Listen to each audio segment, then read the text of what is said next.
ഇത് മധുര അരവിന്ദ് ഐ ഹോസ്പിറ്റലിൻ്റെ സമീപത്തെ റോഡാണ്. ഇന്നത്തെ ദിവസവും നാളത്തെ ദിവസവും ഇവിടുത്തെ ജനങ്ങൾക്ക് വളരെ പ്രത്യേകതയുണ്ട്. പെരുമാൾ സ്വാമിക്ക് നേർച്ച നേർന്നുകൊണ്ട് എന്തൊക്കെയാണ് ചെയ്യുന്നതെന്നുള്ളത് എനിക്കറിഞ്ഞൂടാ. മലയാളിയായിരുന്നു തമിഴ്നാട്ടിൽ എന്നാലും ഒരു വ്രതം നേർന്നുകൊണ്ട് കണ്ട മുത്തുക്കുടയും ചൂടി എന്തൊക്കെ വേഷങ്ങളൊക്കെ അണിഞ്ഞ് വളരെയധികം ഭക്തി പരവശരായിട്ട് തെരുവുകളിലൂടെ ഇങ്ങനെ ക്ഷേത്ര ദർശനം നടത്തിയിട്ട് വരുന്ന ഒരു വിഷനാണ് ഞാനിപ്പോൾ എടുത്തിട്ടുള്ളത്. ഇത് രാവിലെ 5:30 ഞങ്ങൾ അരവിന്ദ് ഐ ഹോസ്പിറ്റലിൽ കണ്ണ് കാണിക്കാനായിട്ട് എൻ്റെ പിതാവിൻ്റെ കണ്ണ് ടെസ്റ്റ് ചെയ്യാൻ വേണ്ടി വന്നിട്ടുള്ളത്. അപ്പോൾ അത് വന്നത് ഭയങ്കര തിരക്കായി. അതിൽ പെട്ട് എന്തായാലും പോലീസുകാരും ഇവിടുത്തെ നമ്മുടെ നാട്ടിലെ പോലെ സന്നദ്ധ പ്രവർത്തകരൊന്നും കൂടി പോലീസുകാർ അത് തന്നെയല്ല, ജനങ്ങൾ മാറത്തുമില്ല റോഡിൽ. അപ്പോൾ പോലീസുകാർ സഹായിച്ച് ആ വന്ന ബ്ലോക്കിൽ പെട്ടതിനകത്ത് തിരിച്ച് യൂട്ടേൺ അടിച്ച് പോകുന്നതിന് വേണ്ടി അവർ 2 പോലീസുകാർ 10-15 മിനിറ്റ് അവരുടെ പ്രയത്നം നടത്തിയത് കൊണ്ട് എനിക്ക് തിരിച്ച് ആ റൂട്ടൊന്ന് മാറ്റാനായിട്ട് പറ്റി, യൂട്ടേൺ അടിക്കാൻ പറ്റി. അങ്ങനെ വന്നത് ഇപ്പോൾ വേണ്ട ഉച്ചയ്ക്ക് 12 കഴിഞ്ഞു. ഈ സമയത്ത് എൻ്റെ ഭക്ഷണ വിതരണം, ഞാൻ തിരുവനന്തപുരത്തുകാരനാണ്. അപ്പോൾ അവിടെ ആറ്റുകാൽ പൊങ്കാലയ്ക്ക് വിതരണം ചെയ്യുമ്പം എപ്പോഴും പക്ഷേ നമ്മുടെ പോലീസുകാരൊക്കെ റോഡിൽ ഗതാഗത സംവിധാനം വളരെയധികം പ്രാധാന്യം കൊടുത്തുകൊണ്ട് അത് കഴിവതും പരമാവധി വേഗത്തിൽ ആളുകൾക്ക് പോകുന്നതിന് വേണ്ടിയുള്ള സംവിധാനം ചെയ്തു കൊടുക്കും. പക്ഷേ ഇവിടുത്തെ അതൊന്നും പറ്റില്ല. കാര്യം റോഡ് നിറയെ ഇങ്ങനെ ഭക്തർ വന്നു പോയിക്കൊണ്ടിരിക്കുക കണ്ടോ. ആണ്ട് ഇങ്ങനെ സർവാഭരണ ഭൂഷിതരായി. എനിക്ക് തോന്നുന്നു ഈ പെരുമാൾ സ്വാമി എന്ന് പറഞ്ഞാൽ നമ്മുടെ മലയാളത്തിൽ ശിവൻ ആണ്, നമ്മുടെ ശിവൻ, ലോഡ് ശിവ.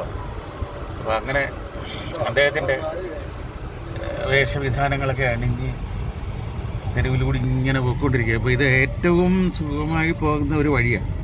പക്ഷെ ആ വഴിയിൽ ഇതാ ബാക്കിയുള്ള മധുരാപുരി മുഴുവൻ നിറഞ്ഞ ഭക്തരെ കൊണ്ടാണ്. ഇവിടുത്തെ ഭക്തരും മധുരാപുരിയിലുള്ള നിവാസികൾ മാത്രമല്ല, വിവിധ ജില്ലകളിൽ നിന്നുള്ള ആൾക്കാർ വന്ന് ഇങ്ങനെ പോവുക.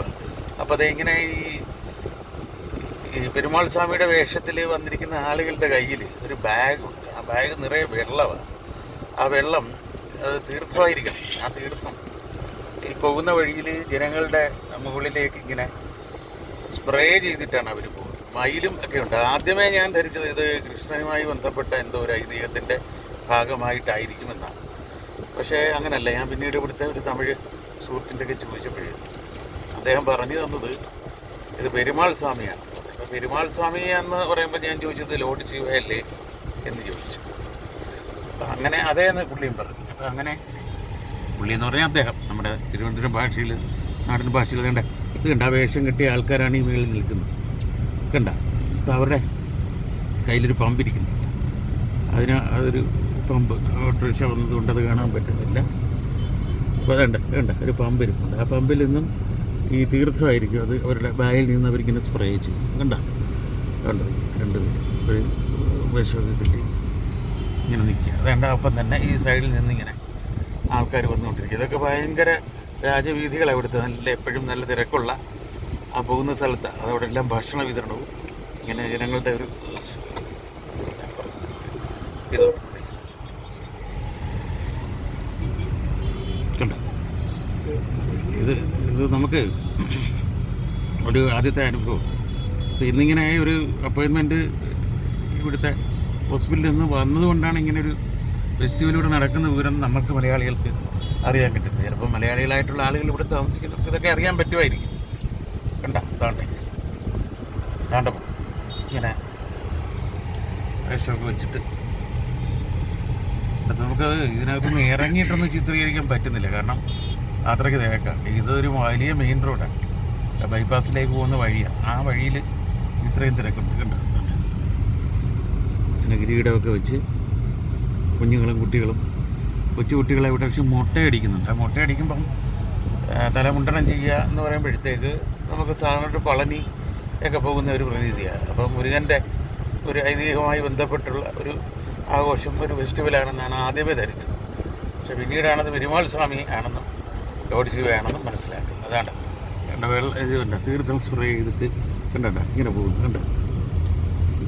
ഇതാണ് ഒരു സംവിധാനം. ഇത് ഇപ്പം നമ്മൾ പോകുന്ന ഒരു വലിയ പാലമാണ്. ഈ പാലത്തിൻ്റെ അടിയിൽ ഒരു ചെറിയ ജലസ്രോതസ്സുണ്ട്. ആ ജലസ്രോതസ്സിൽ മൊത്തം ജനങ്ങളാണ്. അവിടെ എന്താണ് നടക്കുന്നത് എന്നുള്ളത് നമുക്ക് അറിഞ്ഞൂടാ. അതിന് ഇറങ്ങി ഷൂട്ട് ചെയ്യണമെന്നൊക്കെ ആഗ്രഹമുണ്ട്, പക്ഷേ ഇവിടുന്ന് പോകാൻ പറ്റത്തില്ല. അപ്പോൾ അതുകൊണ്ട് ഇടത്തോട്ട് അത് ഇരിക്കുന്നു. അപ്പോൾ അത് ഒന്ന് ഗൂഗിളിൻ്റെ അടുത്ത് ചോദിച്ചിട്ട് റൂട്ട് മാപ്പ് ഒന്ന് ക്ലിയർ ചെയ്യും കേട്ടോ. അല്ലെന്നുണ്ടെങ്കിൽ ഇവിടുന്ന് പോയി നേരെയല്ല തിരുനെൽവേലി.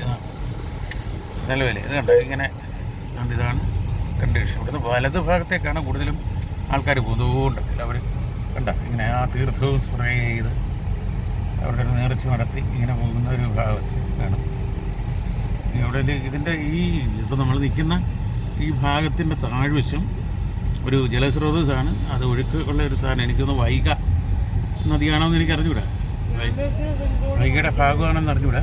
അപ്പം അതിൽ വൈഗയുടെ അടിയിൽ മുഴുവൻ ഇതേപോലെ ആൾക്കാർ ഉണ്ടാവും. ഏറെക്കുറെ ഇതൊന്ന് ഫ്രീ ആയെന്ന് തോന്നുന്നു. അപ്പം അതൊന്ന് കണ്ടോ. അപ്പോൾ എന്താ ഒന്ന് ആ തിരക്കിനകത്തുനിന്ന് ഒന്ന് ഒഴിഞ്ഞതായിട്ട് തോന്നുന്നു. ഓക്കെ.